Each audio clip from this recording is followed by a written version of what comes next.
وبه نستعين على أمور الدنيا والدين نشهد أن لا إله إلا الله وحده لا شريك له إياه نعبد وإياه نستعين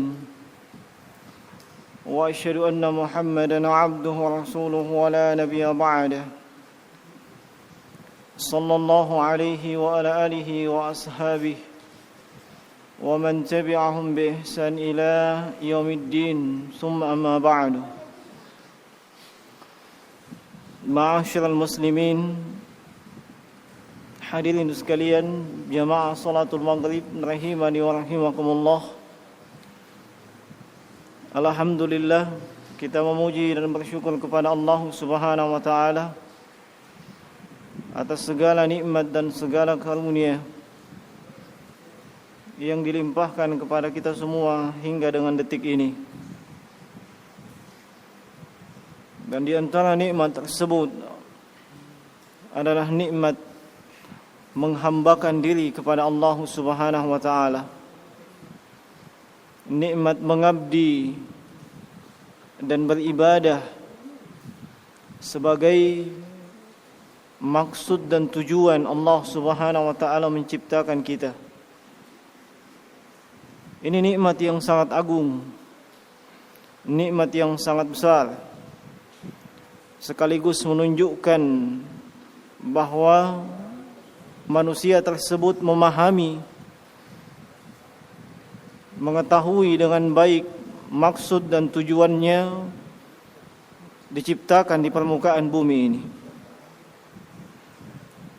Sebagaimana yang dimaklumi, ayat yang sering kita dengarkan di mana Allah Subhanahu wa taala berfirman, "Wa ma khalaqtul jinna wal ins illa liya'budun." Dan tidaklah aku menciptakan jin dan manusia kecuali hanya untuk mengabdi, untuk menghambakan diri, untuk beribadah kepada Allah Subhanahu wa taala. Dan salah satu bentuk ibadah yang saat ini kita lakukan adalah talibul ilmi atau talabul ilm wa tafaqquh fid din, mempelajari bagian-bagian daripada agama kita yang merupakan kewajiban pokok yang ada di setiap pundak-pundak muslim ataupun muslimah, sebagaimana disabdakan oleh Rasulullah sallallahu alaihi wasallam, talabul ilmi faridatun ala kulli muslimin. Menuntut ilmu, yakni ilmu agama, itu kewajiban atas setiap muslim dan muslim. Tidak akan sempurna, tidak akan benar ibadah dan pengabdian seorang hamba kepada Allah kecuali kalau dilandasi dengan ilmu apa-apa yang ia lakukan. Manakala tidak dilandasi dengan ilmu yang benar, ilmu agama yang betul, maka kebanyakannya ibadah yang dilakukan oleh seseorang itu malah mendatangkan malapetaka untuknya. Disebabkan ia tidak mengetahui persyaratan diterimanya sebuah ibadah. Apa saja rukun-rukun yang terkait dengan ibadah tersebut, apa-apa saja yang menjadi landasan dari sebuah ibadah dan seterusnya. Ini yang kadang disepelekan oleh si hamba, oleh kaum muslimin secara umum. Dan kita bersyukur kepada Allah, mereka sudah semangat melakukan ibadah dengan berlandaskan fadail, keutamaan dan seterusnya. Namun yang disayangkan, ibadah tersebut tidak dibangun di atas ilmu agama yang benar, sehingga kadang kita menjumpai seorang melaksanakan ibadah dengan khusyuk, dengan nampak bahwasanya dia melakukan ibadah dengan sungguh-sungguh, namun ternyata persyaratan dari ibadah tersebut ada yang tidak terpenuhi, atau bahkan ia melakukan pembatal dari ibadah tersebut tanpa ia sadari.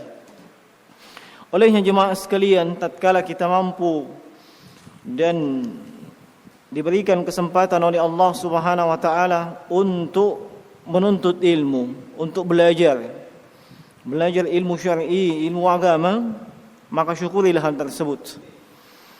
Bersyukurlah kepada Allah Subhanahu wa taala. Dan insyaallah taala melanjutkan pembahasan dalam Riyadhus Shalihin di babul muraqabah atau di kitabul muraqabah, masih di hadis yang pertama. Tatkala Nabi sallallahu alaihi wasallam ditanya tentang al-iman atau keimanan, maka beliau menjawab, antu'mina billahi wa malaikatihi wa kutubihi wa rusulihi wal yaumil akhir. Sehingga poin yang berikutnya yang hendak kita sebutkan di kesempatan petang hari ini adalah terkait dengan keimanan kepada hari kemudian, terkait dengan keimanan pada hari kiamat. Nah, keimanan kepada hari kiamat dimaklumi salah satu daripada rukun Islam, salah satu daripada rukun iman yang tidak akan benar, tidak akan lurus keimanan seorang hamba manakala ia tidak meyakini dengan seyakin-yakinnya terkait dengan yaumul qiyamah atau yaumul akhir. Tatkala ia meragukan hal tersebut, maka keimanannya tersebut itu tidak akan benar. Dan kewajiban untuk beriman kepada hari akhir tunjukkan dalam berbagai dalil. Termasuk di antaranya adalah firman Allah Subhanahu wa taala sebagaimana dalam surah Al-Baqarah 177. Laisal birra an tuwallu wujuhakum qibala al-masyriqi wal maghrib, walakinnal birra man amana billahi wal yawmil akhir wal kitabi wan nabiyyin, ila akhir ayat. Disebutkan tentang keimanan pada hari akhir. Naam. Dan di dalam hadis tentunya adalah hadis yang bersama dengan kita. Naam. Dan ini merupakan salah satu pokok-pokok usul, landasan, asas yang diyakini oleh Ahlus Sunnah wal Jamaah. Dan beriman kepada hari kemudian ada kadar yang disebut dengan kadar ijmal, kadar yang mencukupi. Artinya tatkala seorang hamba beriman dengan keimanan tersebut, dia sudah merealisasikan, dia sudah mewujudkan keimanan kepada hari kemudian. Syekh Saleh Al-Syekh hafizahullah taala, mufti Saudi, tatkala beliau menjelaskan tentang poin keimanan kepada hari kemudian, kadar ijmal, kadar mencukupi seorang beriman atau dikatakan beriman pada hari akhir manakala dia meyakini dengan seyakin-yakinnya, tidak ada keraguan sedikit pun terkait dengan kematian manusia, dan kemudian manusia akan dibangkitkan dan mereka masing-masing akan menuju ke tempatnya. Ada yang menuju ke surga dan ada yang menuju ke neraka. Kalau seseorang beriman dengan hal tersebut dengan seyakin-yakinnya, tidak ragu dengan hal tersebut, itu sudah kadar yang mencukupi. Sudah kadar yang sangat cukup, dia telah merealisasikan keimanan kepada hari akhir. Dan ada kadar yang tafsil, yang lebih rinci, yang hal tersebut membutuhkan ilmu, membutuhkan nas-nas dalil, baik dari Al-Quran dan As-Sunnah. Nah, sehingga ketika ada seorang awam ditanya, dan awam tersebut dari kalangan kaum muslimin, ditanyakan kepadanya, apakah manusia akan dibangkitkan? Kalau dia mengatakan iya, saya yakin. Apakah manusia nanti akan dimasukkan ke dalam syurga dan neraka? Kalau ia menjawab dengan mengatakan iya dan itu jawaban yang yakin, sudah cukup. Lalu ketika ditanyakan kepadanya, apakah Anda mengimani tentang mizan, timbangan? Apakah Anda mengimani atau mengetahui tentang yaumul mahsyar atau padang mahsyar? Apakah Anda mengetahui tentang kitab yang diberikan kepada manusia sebagai catatan amalannya? Kalau ia tidak mengetahui hal tersebut dengan dalilnya, lalu dia mengatakan saya tidak tahu, itu tidak menjadi masalah. Tapi kewajiban seseorang yang mengetahui hendaknya menyampaikan. Yang namanya mizan, timbangan catatan amalan itu ada. Yang namanya catatan amalan yang diberikan kepada manusia itu ada. Yang namanya malaikat penjaga surga, penjaga neraka, siksaan di neraka, kenikmatan di surga itu ada. Sebutkan dalil-dalilnya. Termasuk juga adanya kenikmatan di alam kubur dan adanya azab di alam kubur dengan dalilnya. Setelah disampaikan hal tersebut, ia wajib untuk mengimaninya. Sebab sudah sampai dalil kepadanya. Manakala dia mengingkari, tidak yakin atau ragu, maka ini yang kufur. Sebab telah sampai dalil kepadanya. Kufur kepada keimanan akan al-yaumil akhir. Dia kufur terhadap Al-Quran. Sebab dia mengingkari berita dari Al-Quran, mengingkari berita dari Nabi SAW dalam hadis-hadis yang sahih. Ma'asyiral muslimin rahimani wa rahimakumullah. Terkait dengan yaumul akhir, yaumul akhir itu dimulai dengan kematian. Kubur itu merupakan pintu gerbang hari kemudian. Para ulama ketika menyebutkan tentang al-imanu bil yaumil akhir, selalu mereka mulai dengan kubur. Sebab disitulah akhir dari kehidupan dunia. Kapan kehidupan dunia berakhir, maka dia sudah pindah ke alam yang lain. Dan itu alam akhirat. Dan alam akhirat dimulai di alam kubur. Dimulai di alam kubur. Nah, seorang yang beriman terhadap adanya kenikmatan dan siksa di alam kubur, maka dia mesti meyakini berdasarkan dalil-dalil yang telah ada, baik dari Al-Quran maupun As-Sunnah. Dan ini bagian daripada keimanan pada hari akhir. Di alam kubur pintu gerbang menuju kepada alam akhirat, dan semua manusia pasti akan melaluinya. Dan Ahlussunnah wal Jamaah itu berkeyakinan dan merupakan usul dari i'tiqadnya mereka bahwa di kuburan itu bisa menjadi raudatun min riyadil jannah, taman dari taman surga, dan juga bisa berubah menjadi lembah daripada lembah neraka. Tergantung siapa yang masuk di kuburan tersebut, alias tergantung siapa yang mati. Kalau seorang yang meninggal atau yang mati tersebut, seorang yang beriman, beramal saleh dan seterusnya, ya tentunya secara umum kita katakan ia berada di atas kebaikan, dan diharapkan dia mendapatkan kenikmatan mulai di alam kuburnya. Sebaliknya, mereka yang tidak beriman, tidak beramal saleh, melakukan kemaksiatan dan seterusnya, maka secara umum kita katakan bisa jadi dia akan mendapatkan siksa di alam kubur.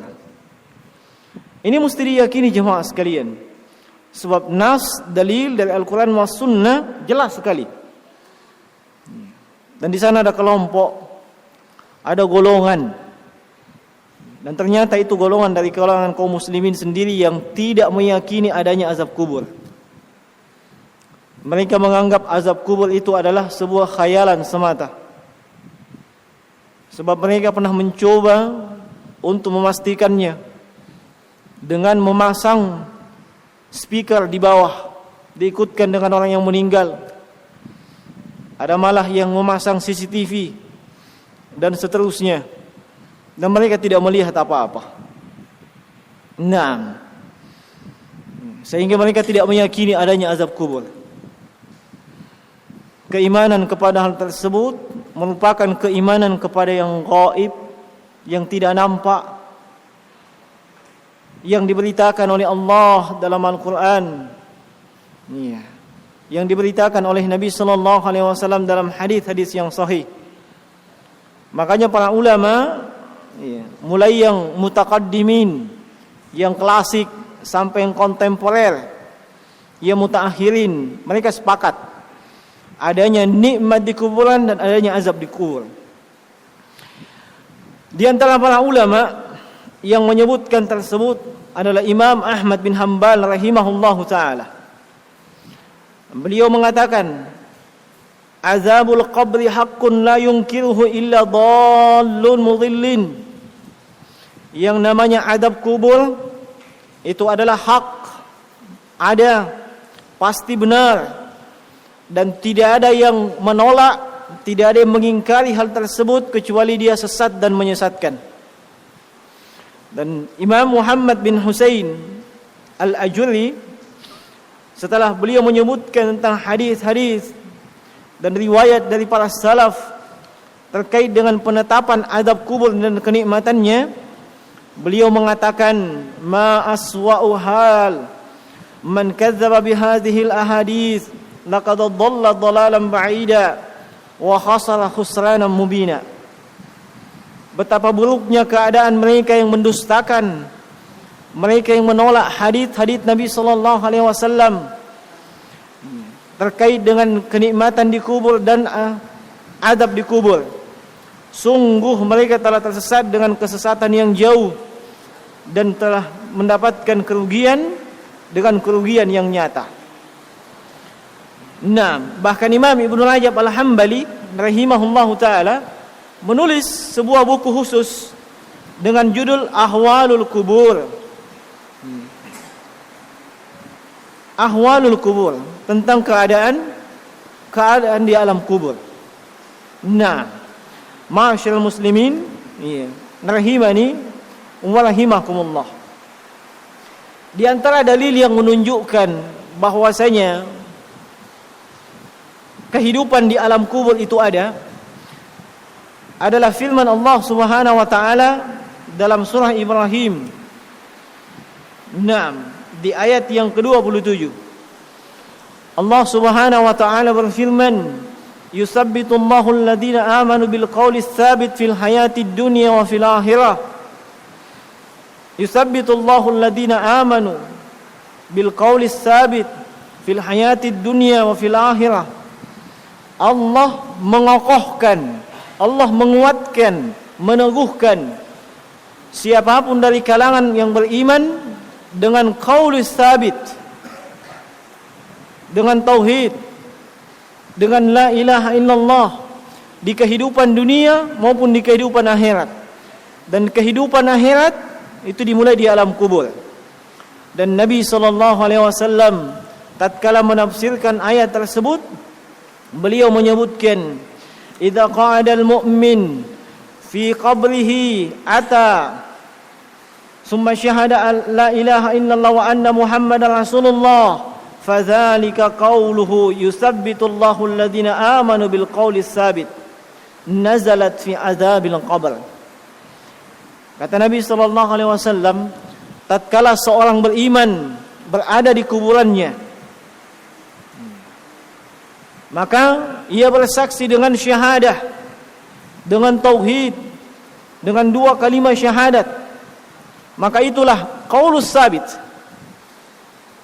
Itulah ucapan yang kokoh. Dan di dalam riwayat yang lain disebutkan bahwa ata al-malakan, Setiap yang meninggal pasti didatangi oleh dua malaikat, yaitu malaikat Munkar wa Nakir. Malaikat Munkar dan Nakir, yang mereka menanyakan 3 pertanyaan. Yang pertanyaan tersebut, ya mungkin saja kita sudah hafal, ya, mungkin kita sudah hafal itu pertanyaan. Mungkin kita sudah siapkan juga jawabannya baik-baik. Pertanyaan pertama, man rabbuk? Apa artinya?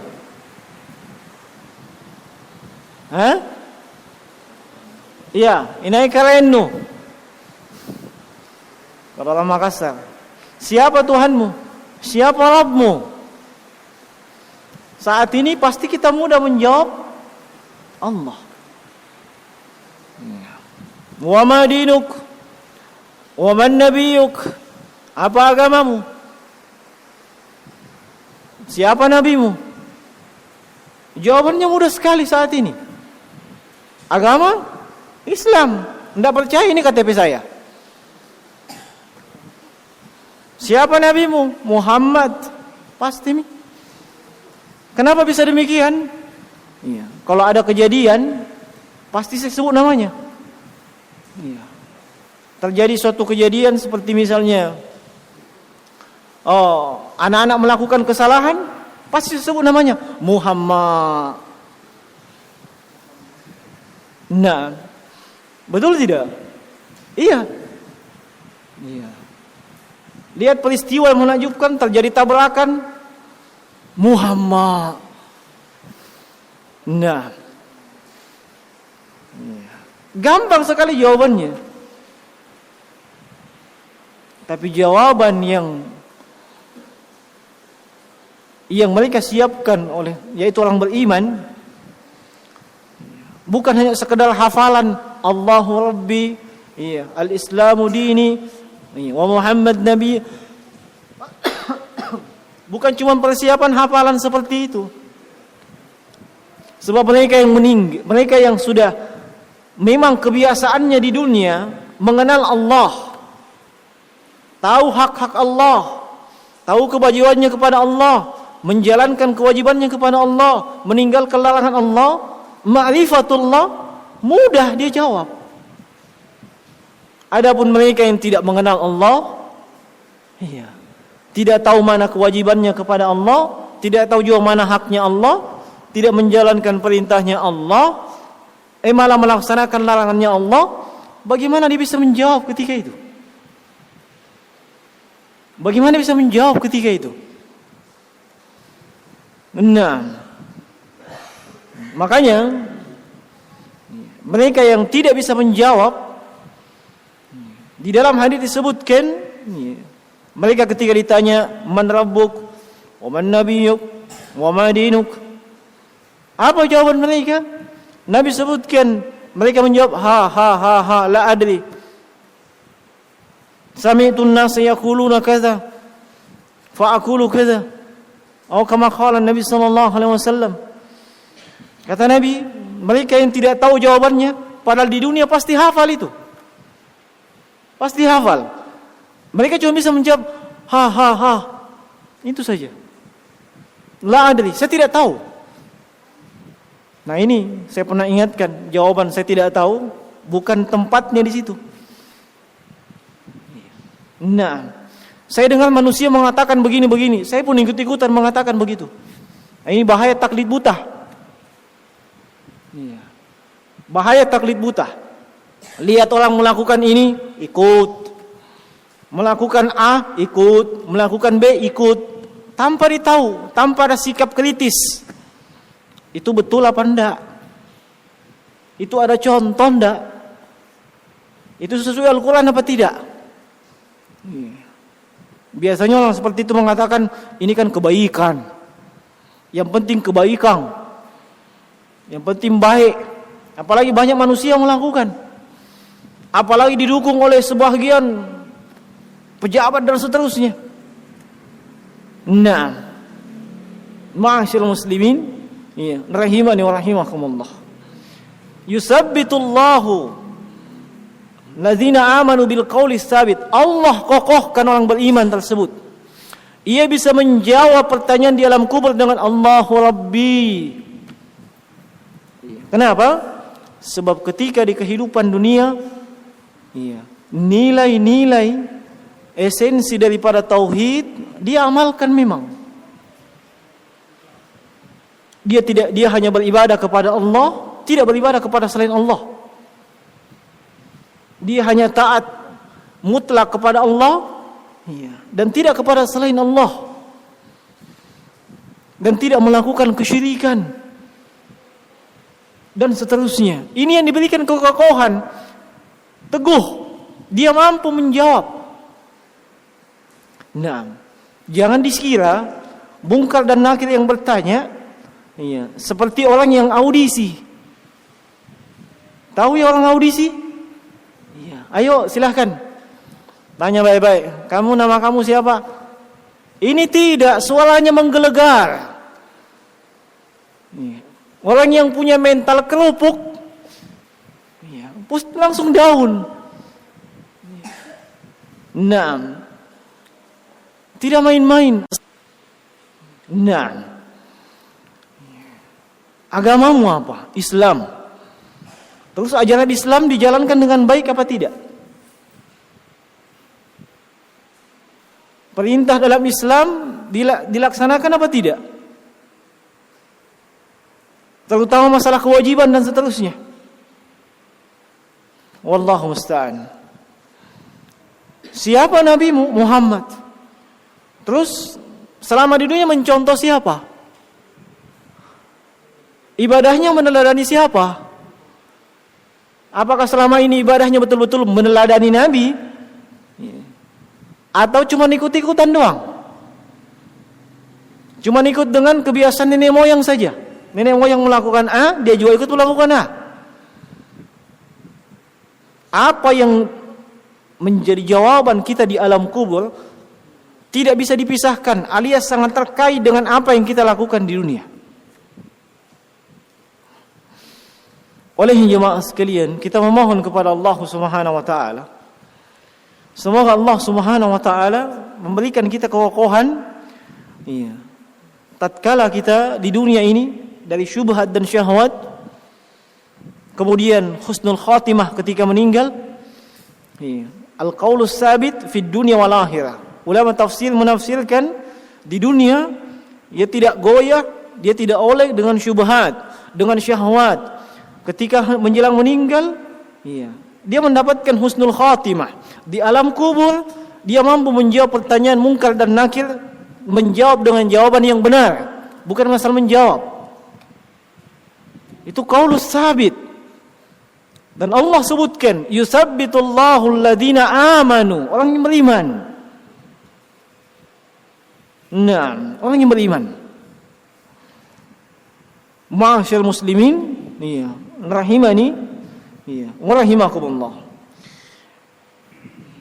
Banyak dalil yang lain yang menunjukkan, termasuk firman Allah Subhanahu wa taala dalam surah Ghafir ayat 46. Kalau Allah menyebutkan tentang Fir'aun, dalam surah Ghafir ayat 46 Allah Subhanahu wa taala berfirman, "An-naru yu'raduna 'alaiha ghuduwan wa 'ashiyya." Api neraka itu senantiasa menyiksanya pagi sampai sore. Mulai pagi sampai sore, sore sampai pagi, terus menerus. Allah sebutkan dengan tegas dalam Al-Quran adanya azab, adanya azab kubur. Nah, demikian pula dalam sunnah Nabi Sallallahu Alaihi Wasallam. Dan nanti insyaallah kita akan sebutkan. Di sini ada hal yang mesti kita perhatikan, bahwasanya azab kubur itu dua macam. Azab kubur dua macam. Ada yang terus menerus, tidak ada istirahatnya, la yamutu fiha wa la yahya. Dan ada yang sampai dengan batasan waktu tertentu. Mereka yang mendapatkan azab kubur yang tidak pernah istirahat seperti orang kafir. Orang yang mati dalam keadaan menyekutukan Allah Subhanahu wa taala. Dan ayat yang kita sebutkan dalam surah Ghafir ayat 46 itu terkait dengan Fir'aun. Fir'aun kafir. Nah, Fir'aun kafir. Ini azab kubur tidak ada istirahatnya, tidak ada jedanya, tidak ada water break, apalagi water cannon. Tidak ada masa istirahat, tidak ada. Lanjut. An-nar yu'raduna 'alaiha ghuduwan wa 'ashiyya. Pagi sore. Mulai pagi di sini sampai sore sampai pagi sampai sore, terus menerus. Sampai kapan? Sampai hari pembangkitan.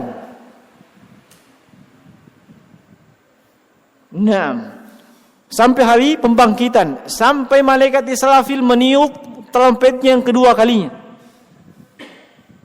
Tatkala manusia dibangkitkan, di situ berhenti azabnya. Makanya dalam Al-Qur'an disebutkan itu orang kafir, orang musyrik gembira. Selesai namanya siksaan. Padahal masih menanti. Azab di neraka yang asyaddu wa abqa, lebih dahsyat dan lebih lama. Adapun yang kedua, yaitu azab yang sampai jenjang waktu tertentu. Mereka adalah orang yang beriman, beramal soleh, tapi disebabkan ada dosa-dosa yang dia belum bertobat dari dosa-dosa tersebut. Itu yang menyebabkan dia mendapatkan azab kubur. Tapi itu bisa berhenti, bisa stop dalam jangka waktu tertentu, dan tidak disebutkan jangka waktunya. Dan ada yang menyebabkan berhenti. Apa itu? Pertama, ada dari kalangan kaum muslimin yang mendoakan dia. Makanya dalam riwayat hadis, Nabi menyebutkan tentang orang tua yang sudah masuk dalam kubur. Harusnya dia disiksa, orang tua. Tapi ternyata dia mendapatkan di alam kubur tempat yang nikmat. Makanya dia komplain, loh, kenapa saya dapat begini? Saya tidak pernah melakukan amal-amal begini, kenapa saya begini? Kata Nabi sallallahu alaihi wasallam, istighfar waladak. Itu disebabkan permohonan ampun dan doa anakmu. Permohonan ampun dan doa anakmu. Lihat pengaruhnya, pengaruhnya anak terhadap orang tua. Permohonan ampun dan doa seorang anak, sementara orang tuanya sudah meninggal, subhanallah. Itu bisa memperpendek jenjang azab kalau memang azabnya orang tuanya disiksa. Dan bisa dihentikan. Yang kedua, doa kaum muslimin secara umum.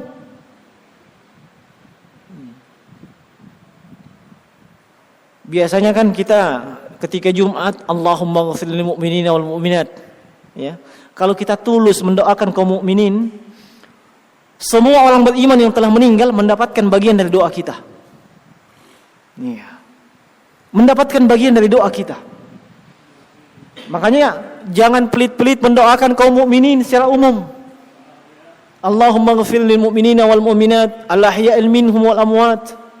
Baik yang masih hidup atau yang telah meninggal. Jangan pelit-pelit. Mungkin ada yang bertanya, saya bagianku apa? Saya kan doakan orang mukminin, saya bagianku apa? Subhanallah. Kata Nabi sallallahu alaihi wasallam, kataballahu likulli mu'minin wa mu'minat hasanatun. Allah menetapkan dari setiap orang beriman yang dia doakan, sebanyak orang beriman yang dia doakan, satu pahala kebaikan dia dapat. Orang yang berdoa tersebut. Jadi kalau kita mendoakan 1000 orang beriman yang meninggal, 1000 pahala kita dapat. Makanya sekali lagi jangan pelit-pelit. Terlebih untuk orang tua kita. Itu yang menyebabkan azabnya dihentikan. Tidak terus-menerus. Berbeda dengan orang kafir atau orang musyrik. Termasuk orang munafik, berbeda. Ini dijelaskan oleh Syekh Muhammad bin Shalih Al-Utsaimin dan juga Syekh Shalih Al-Fauzan terkait dengan adab kubur. Ada yang tidak berhenti, terus-menerus, continue, dan ada yang stop. Penyebabnya, diterimanya doa orang yang hidup di dunia terhadap orang yang meninggal tersebut. Nah, taib. Termasuk diantaranya adalah sedekah. Bersedekah untuk orang yang telah meninggal. Nah, bersedekah untuk orang yang telah meninggal. Itu sama kedudukannya dengan memohonkan ampun. Sebab kita mengirimkan untuknya pahala. Tapi bukan maksudnya kita mengirimkan kepadanya Al-Fatihah. Ini yang umum saya lihat saat ini, mengirimkan Al-Fatihah. Nah, sedikit-sedikit kirim Al-Fatihah.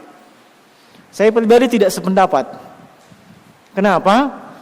Kalau itu baik, itu betul-betul bagus, kenapa Nabi tidak ngirim Al-Fatihah kepada pamannya yang mati dalam keadaan Islam, ya toh? Atau kepada bapak dan ibunya? Kenapa Nabi tidak pernah kirim Al-Fatihah kepada mereka? Kenapa Nabi juga tidak pernah kirim Al-Fatihah kepada Khadijah bintu Khuwailid, istri beliau tercinta? Kalau memang itu kebaikan, Nabi tidak pernah kirim Al-Fatihah. Kalau ada yang mengatakan pernah, saya minta hadisnya. Sepeninggal Nabi, sahabat tidak pernah tuh ngumpul. Ayo untuk Nabi Al-Fatihah. Tidak ada itu. Sampai 4 imam mazhab tidak pernah mereka kirim-kirim Al-Fatihah. Subhanallah, makanya saya bingung sendiri. Itu landasannya apa? Itu tadi taklid buta. Iya, kan kebaikan, masa tidak boleh baca Al-Fatihah? Ini lagi dalil umum dibawa kepada amalan khusus. Tidak benar itu. Coba di 4 mazhab itu, termasuk Imam Syafi'i. Imam Syafi'i sendiri itu menolak dengan tegas. Imam Syafi'i pengiriman pahala kepada orang meninggal, beliau menolak itu. Tidak sependapat. Nah, kita di Indonesia ini mazhabnya apa? Syafi'i kali. Iya. Nah, bukan itu yang dimaksud. Tapi doakan, sedekah dan seterusnya. Nah, kemudian, waktu ya. Masih ada satu poin lagi terkait dengan pembahasan azab kubur. Apa yang menyebabkan kita diazab dalam kubur? Itu penting sekali. Kenapa? Ya, mau ditahu itu bukan untuk diamalkan, tapi supaya kita tidak dapat azab kubur. Hanya ternyata waktu tidak mengizinkan. Apalagi harusnya Anda bisa tanya jawab ya. Masih ada waktu yang jawab kan? Masih ada waktu tanya jawab? Nah, insyaallah di pertemuan berikutnya ini masih ada satu pembahasan lagi. Itu pun diusahakan seringkas mungkin. Dosa apa saja sih yang mendapatkan azab kubur? Iya. Nah, itu penting kita tahu. Iya. Sebab jangan sampai selama ini kita pede dan bangga di atas dosa tersebut. Iya kan? Tujuannya kita tahu bukan untuk melakukannya, untuk menghindarinya. Dan kalau kita sudah terjatuh dalam dosa tersebut, untuk meninggalkannya. Nabi sebutkan dalam beberapa hadis terkait dengan masalah itu. Nah, dan para ulama menyebutkan bentuknya umum, apa saja yang menyebabkan azab kubur. Tapi sekali lagi disebabkan oleh waktu, insyaallah kita mungkin disambung di kesempatan berikutnya. Nah, terkait dengan yang kita sebutkan tadi, mungkin ada pertanyaan, silahkan.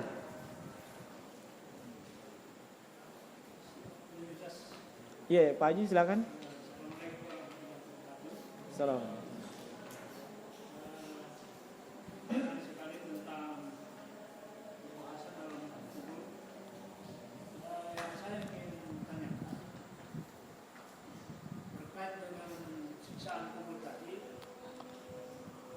Apakah manusia yang disiksa dalam kubur itu jasmani dan rohani? Ya, karena seperti yang kita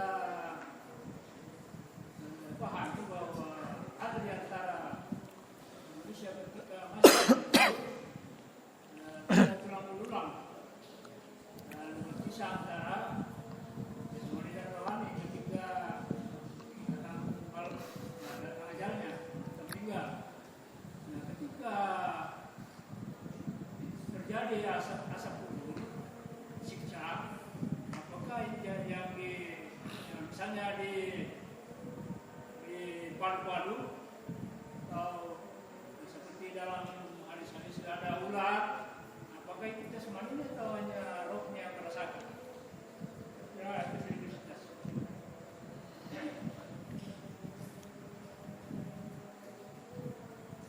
Baik.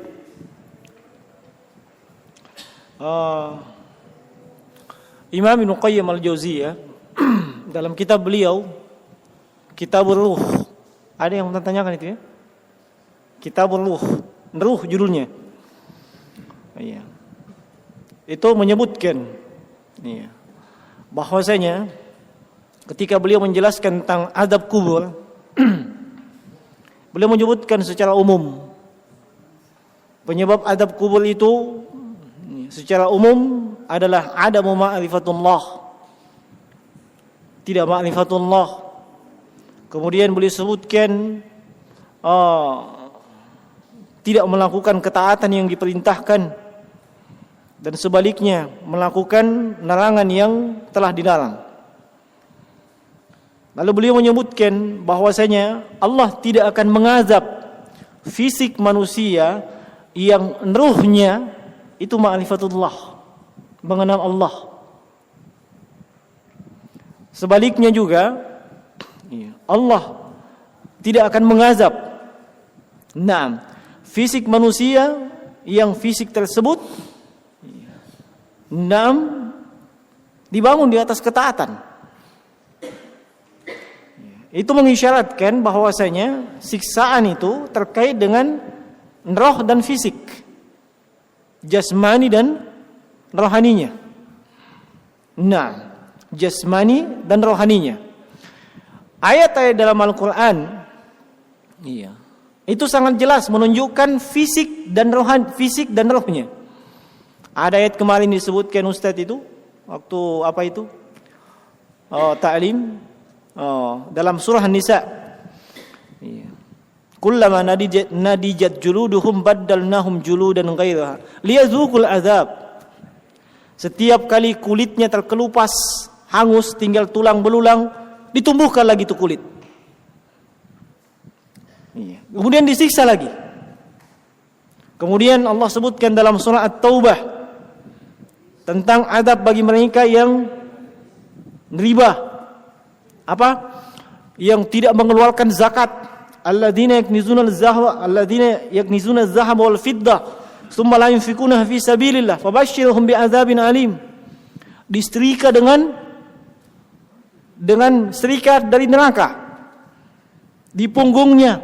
Setiap kali kulitnya itu hancur akibat setrika, ditumbuhkan lagi. Dan di dalam riwayat termasuk hadits dan asar sahabat,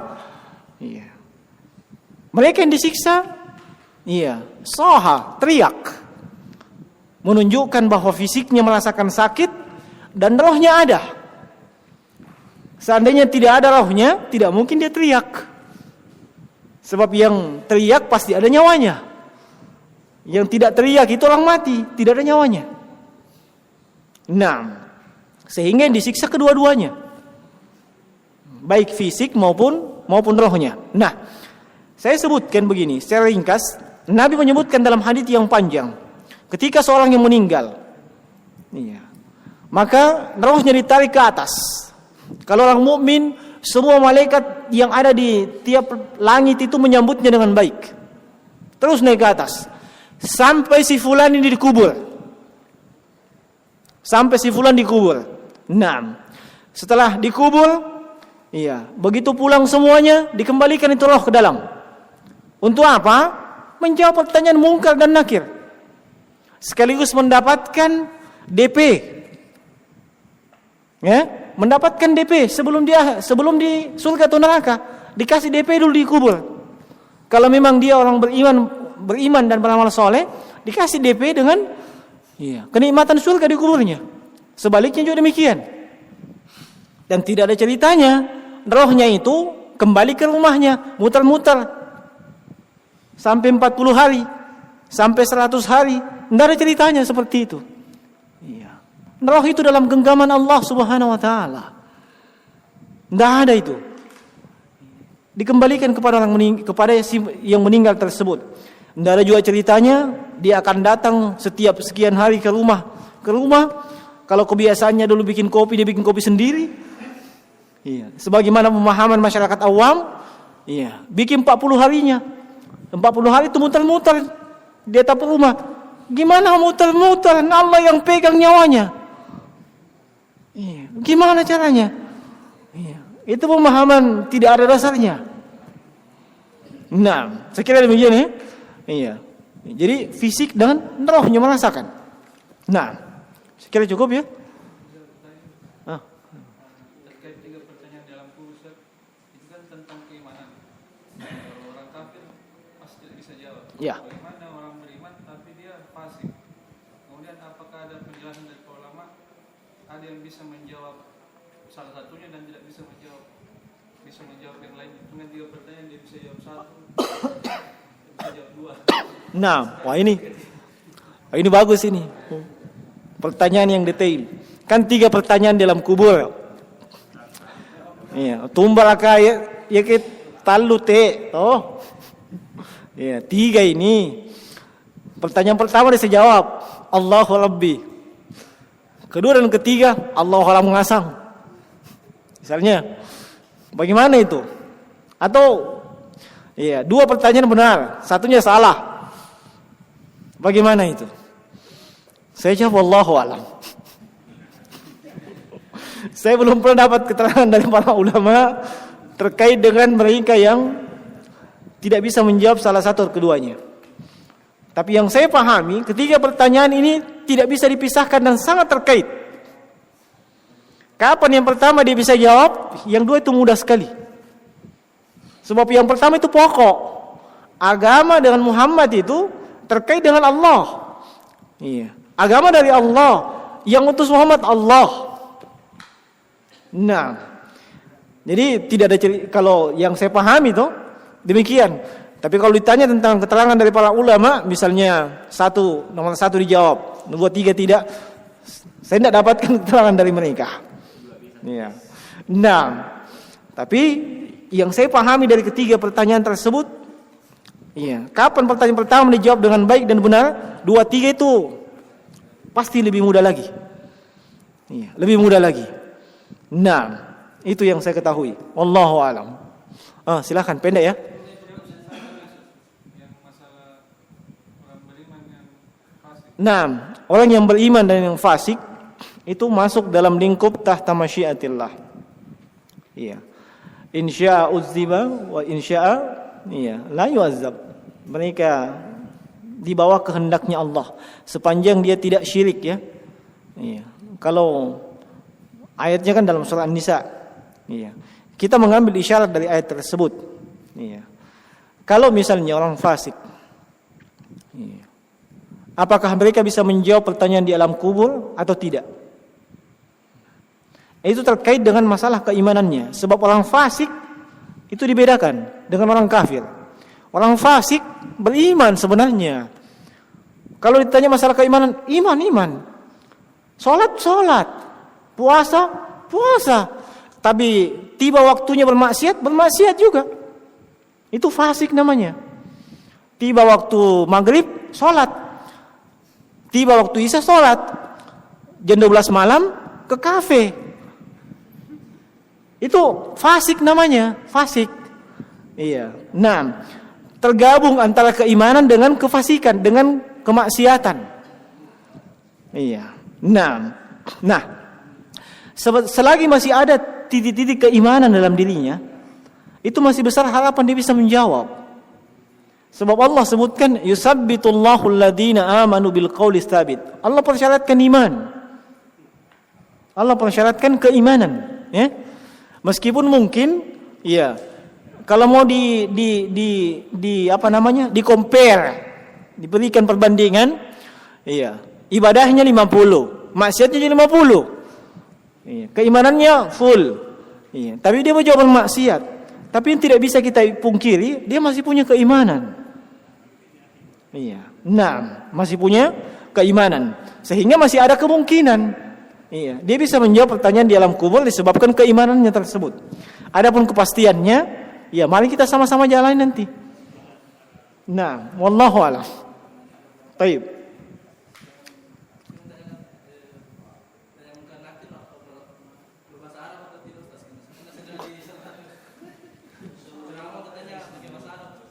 Nah, apakah dia pakai bahasa Arab atau tidak? Saya bilang, masalahnya saya belum pernah ketemu. Iya, saya belum pernah ketemu, ndak nanyakan juga. Iya. Nah, makanya saya ndak bisa jawab itu. Apakah dia pakai bahasa Arab atau tidak? Tapi, ya, karena tidak maksudnya tidak ada dalil yang menunjukkan salahah tegas ya, ndak ada. Tapi isyarat ada. Hadits yang kita sebutkan tadi.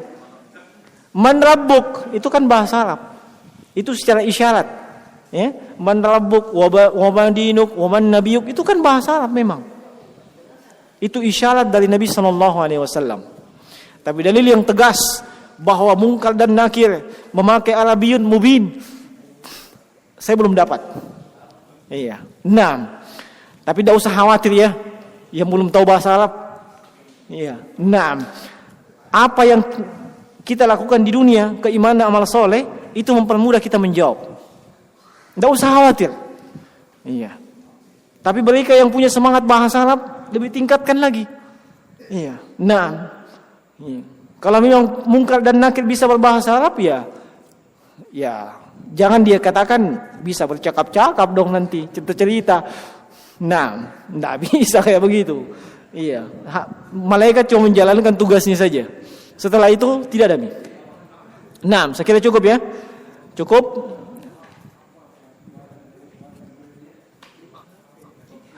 Waktu ya.